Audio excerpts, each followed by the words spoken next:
Assalamualaikum warahmatullahi wabarakatuh. Di sini kami akan menerangkan pengaruh perbedaan jenis pupuk terhadap tinggi tanaman tembakau yang datanya kami ambil dari jurnal yang berjudul Pengaruh Jenis Pupuk Terhadap Produksi Daun Tembakau yang diterbitkan oleh Agrineca Volt 20 nomor 1 terbitan Januari tahun 2020. Sebelumnya, izinkan kami memperkenalkan diri. Perkenalkan, nama saya Putri Nuraila Berliana dengan NIM 251810101087. Perkenalkan, nama saya Nur Klima dengan NIM akhir 90.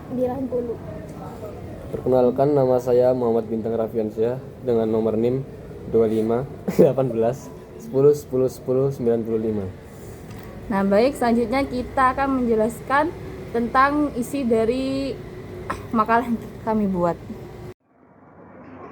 Baik, di sini kami akan menjelaskan tentang dari isi proyek kami yang berjudul Pengaruh Perbedaan Jenis Pupuk Terhadap Tinggi Tanaman Tembakau. Latar belakang dari makalah ini yaitu pemupukan memegang peranan penting dalam meningkatkan produktivitas tembakau, khususnya di lahan kering yang meminimalkan unsur hara. Penelitian di Desa Plosorejo menunjukkan bahwa setiap jenis dan kombinasi pupuk memberikan respon pertumbuhan yang berbeda, di mana perlakuan NPK non-klor dan plus ZAP3 menghasilkan produksi tertinggi, sedangkan NPK non-klor plus ZKP4 menghasilkan yang terendah. Perbedaan ini menegaskan bahwa kandungan hara dalam pupuk sangat menentukan hasil produksi. Untuk memahami pola hubungan tersebut secara lebih terukur, digunakan pemodelan matematika seperti fungsi linier satu variabel, sehingga pengaruh perubahan komposisi pupuk terhadap pertumbuhan tembakau dapat dianalisis, diprediksi, dan dimanfaatkan secara ilmiah oleh petani maupun peneliti. Selanjutnya yaitu rumusan masalah. Rumusan masalah pertama yaitu bagaimana hubungan antara jenis pupuk yang diberikan terhadap hasil produksi daun tembakau, khususnya tinggi tanaman, berat daun segar, dan berat daun kering. Yang rumusan kedua yaitu apakah hubungan tersebut dapat dipresentasikan melalui pemodelan fungsi sederhana, misalnya hubungan linear atau fungsi satu variabel, berdasarkan data hasil perlakuan. Selanjutnya yaitu rumusan ketiga, pupuk mana yang memberikan respon fungsi produksi paling tinggi sehingga dapat dijadikan rekomendasi pemupukan optimal pada tanaman tembakau. Selanjutnya yaitu tujuan penelitian. Tujuan pertama yaitu mengidentifikasi pengaruh berbagai jenis pupuk terhadap parameter pertumbuhan dan produksi daun tembakau seperti berat daun segar dan kering. Tujuan yang kedua yaitu menyusun pemodelan fungsi sederhana yang menggambarkan hubungan antara perlakuan pupuk yaitu sebagai variabel bebas dan produksi tembakau yaitu sebagai variabel terikat berdasarkan data hasil penelitian. Yang selanjutnya yaitu tujuan ketiga, menentukan jenis pupuk yang memberikan nilai maksimum pada fungsi produksi sehingga dapat direkomendasikan sebagai perlakuan terbaik untuk meningkatkan hasil tembakau di lahan kering. Landasan teori. Pemodelan fungsi sederhana digunakan untuk menggambarkan hubungan antara variabel bebas dan variabel terikat berdasarkan data nyata. Dalam penelitian pertanian, pemodelan ini membantu melihat bagaimana jenis atau dosis pupuk mempengaruhi pertumbuhan tanaman seperti tinggi, berat daun, atau hasil panen. Hubungan tersebut bisa dibuat dalam bentuk fungsi linear atau non-linear, tergantung pola data yang diperoleh. Secara teori, fungsi ditulis sebagai Y sama dengan Fx, di mana X adalah perlakuan, misalnya pupuk, dan Y adalah respon tanaman. Fungsi linear Y sama dengan AX tambah B digunakan ketika hubungan bersifat searah. Sedangkan fungsi kuadratik Y sama dengan AX kuadrat tambah BX tambah C digunakan jika hubungan naik lalu turun atau sebaliknya. Pemilihan model mengikuti pola data penelitian.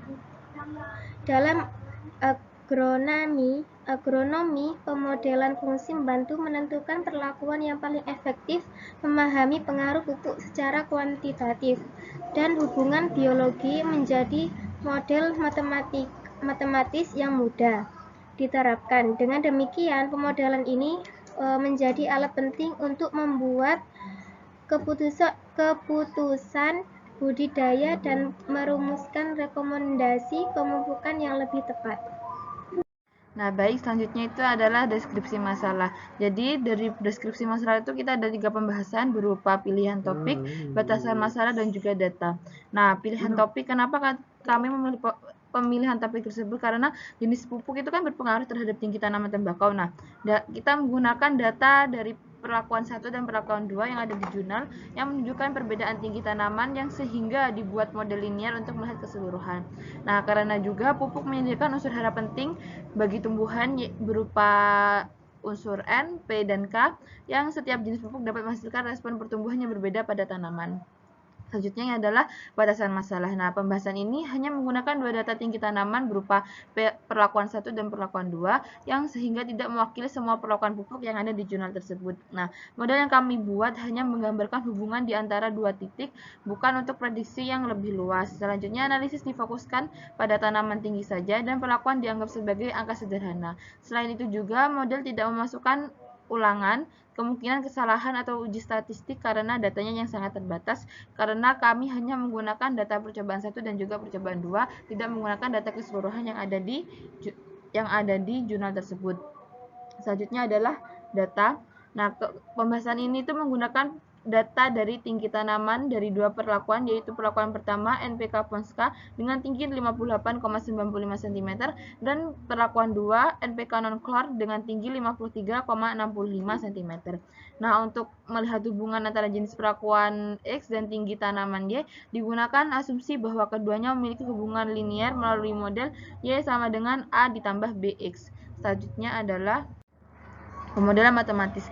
Nah, kami di sini membuat grafik menggunakan aplikasi Maple yang mana sesuai dengan materi yang diajarkan pada praktikum.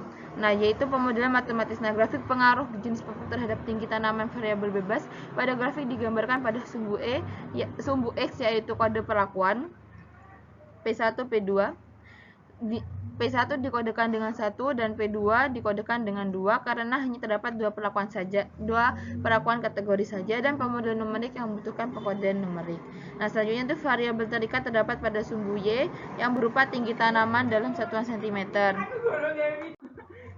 Nah, variabel terikatnya itu ada di sumbu Y.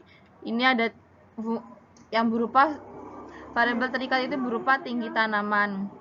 Nah, variabel terikat itu terdapat pada sumbu Y yang berupa tinggi tanaman dalam satuan cm.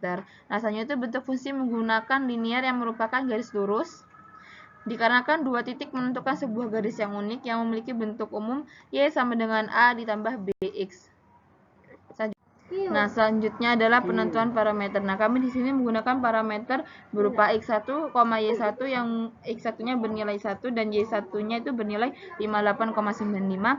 Selanjutnya itu kita menggunakan X2, Y2 yang mana X2-nya itu bernilai 2 dan Y2-nya bernilai 53,65. Selanjutnya itu langkah selanjutnya yang harus kita lakukan adalah menghitung nilai dari gradien B. Yang mana B sama dengan Y2 dikurangi Y1 per X dibagi X2 kurangi X1. Yang mana Y2 selanjutnya itu Y2-nya itu bernilai 53,65 dikurangi 58,95 dibagi dengan X2 min X1 berupa 2 dikurangi 1. Yang bernilai minus 5,30 dibagi 1. Nah, selanjutnya maka didapatkan nilai gradien B berupa min 5,30. Nah, selanjutnya itu intercept A dihitung dengan memasukkan titik pertama, yaitu A sama dengan Y1 min BX1 sama dengan 58,95 dikurangi minus 5,30 dikalikan 1. Yang mana hasilnya itu 58,95 ditambah 5,30 yang didapatkan nilai sebesar 64,25. Nah, selanjutnya itu parameter yang didapatkan yaitu A sama dengan 64,25 dan B, nilai dari B sama dengan minus 5,30. Model linear yang didapatkan adalah Y sama dengan 64,25 dikurangi 5,30 X dikali X. Selanjutnya itu adalah analisis dan interpretasi.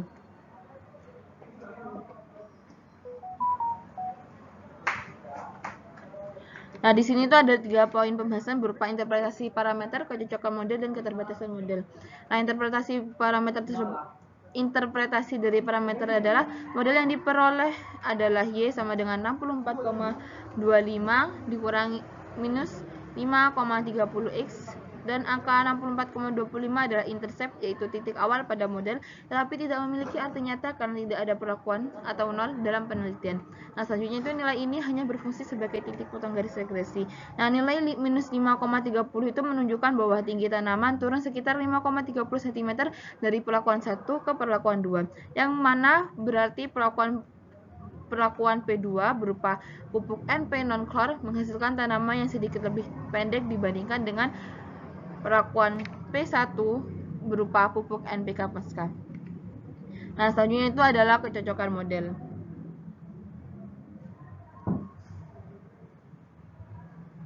Nah, di sini tuh model linear itu cocok dengan data yang terdapat pada jurnal yang menjadi acuan dari pengamatan kami.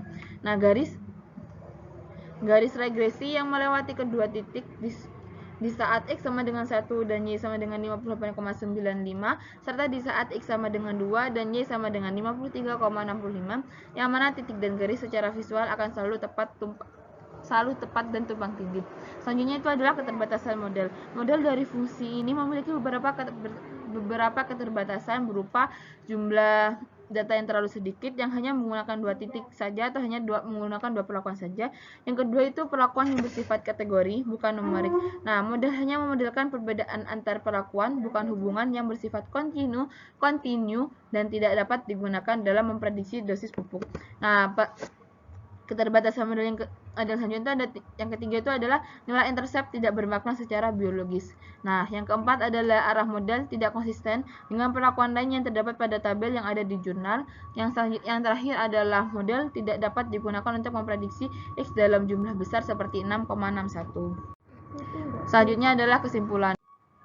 Kesimpulan dari makalah kita yaitu model linear Y sama dengan 64,25 dikurangi sampai 5,30 X dibuat berdasarkan 2 data tinggi tanaman pada perlakuan P1 dan P2.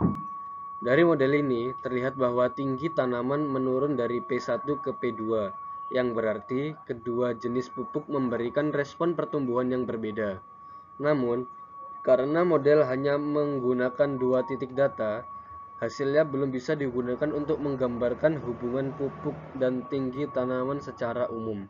Agar model lebih akurat, penelitian selanjutnya perlu menggunakan lebih banyak perlakuan serta variasi dosis atau jenis pupuk tambahan. Sekian presentasi dari kami. Kami ucapkan terima kasih banyak. Wassalamualaikum warahmatullahi wabarakatuh.